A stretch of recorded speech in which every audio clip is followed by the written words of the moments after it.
15 मई 2026 मध्य प्रदेश के मुख्यमंत्री डॉक्टर मोहन यादव ने मंत्रालय भोपाल में मंडला जिले में आयोजित आदि उत्सव कार्यक्रम को वर्चुअली संबोधित किया।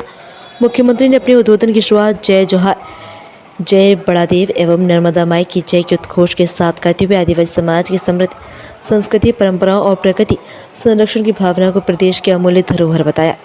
प्रदेश सरकार आदिवासी समाज के सामाजिक, आर्थिक और शैक्षणिक उत्थान के लिए निरंतर कार्य कर रही है। उन्होंने कहा कि आदि उत्सव केवल सांस्कृतिक आयोजन नहीं बल्कि जनजातीय कला, लोक परंपराओं, हस्तशिल्प और गौरवशाली विरासत को राष्ट्रीय मंच प्रदान करने का महत्वपूर्ण माध्यम है। उन्होंने योजनाओं का उल्लेख करते हुए कहा कि सरकार गांव, गरीब किसान और जनजातीय वर्ग के समग्र विकास के लिए प्रतिबद्ध है। कार्यक्रम में जनजातीय कलाकारों की प्रस्तुतियां एवं पारंपरिक संस्कृति की झलक ने उत्सव को विशेष गरिमा प्रदान की। भाइयों बहनों, जय जोहार, जय बड़ादेव और मां नर्मदे महारानी की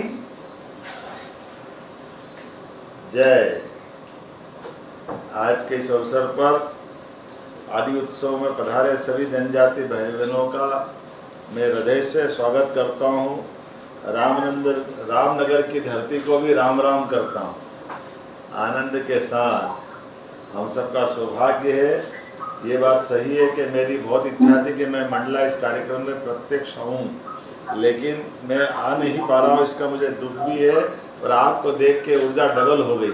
इस अद्भुत आयोजन और पुनीत प्रयास के लिए माननीय सांसद फग्गन सिंह कुलस्ते जी, माननीय मंत्री उइके जी, सभी मित्रों को मैं बधाई देता हूँ और आभार भी मानता हूँ। पिछले एक दशक से उत्सव जनजाति समाज की वैभवशाली परंपरा को जीवंत रखने में सफल सिद्ध हुआ, सक्षम बना है। और आज ये उत्सव ऐसा लग रहा रामनगर में आज होली दिवाली साथ ही हो गई, आनंद आ गया, इतना अच्छा लग रहा है। ये सौभाग्य की बात, ये जो सांस्कृतिक साझा उत्सव का आनंद दिख रहा है, इसकी ऊर्जा भी मैं महसूस कर रहा हूँ। मैं आपको बधाई दे रहा हूँ। ये मंच से हमारे प्रतिभावान कलाकार, कारीगर, उद्यमी अपनी अलग अलग प्रकार की कलाओं का भी हुनर और प्रदर्शन कर रहे हैं, उनको भी मैं बधाई देना चाहूँगा। विगत 11 वर्षों में इसने अपनी एक नई पहचान बनाई है और ख़ास करके अब ये आर्थिक रूप से भी सबको सशक्त कर रही है। आदि उत्सव जनजाति बोली भाषा को समझकर अगली पीढ़ी तक पहुंचाने का सशक्त माध्यम बन रहा है।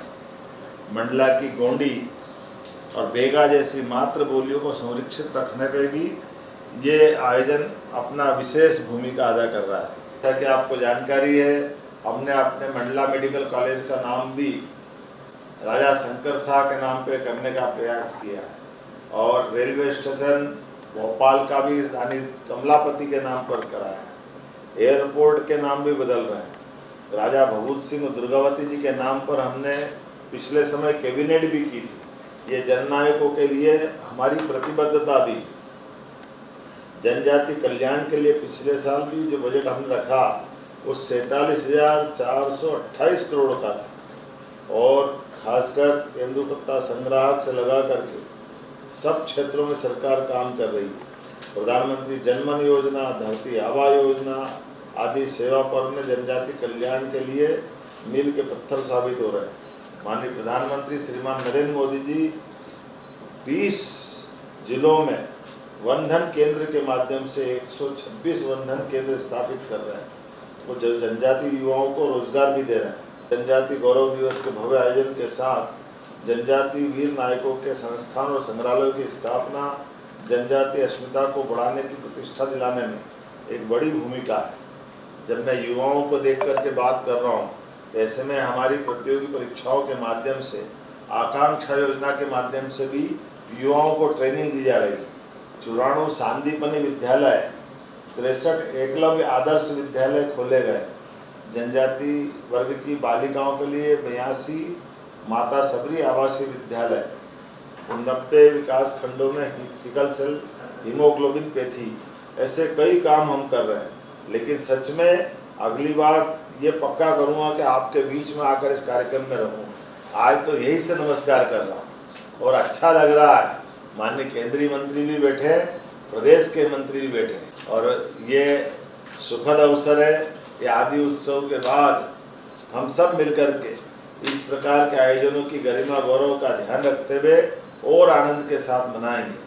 हमारे आदिवासी भाई बहनों के साथ ये जो हमारा रिश्ता है, ये मध्य प्रदेश और सौभाग्यशाली है जहाँ पर ये सारे मौके मिलते हैं।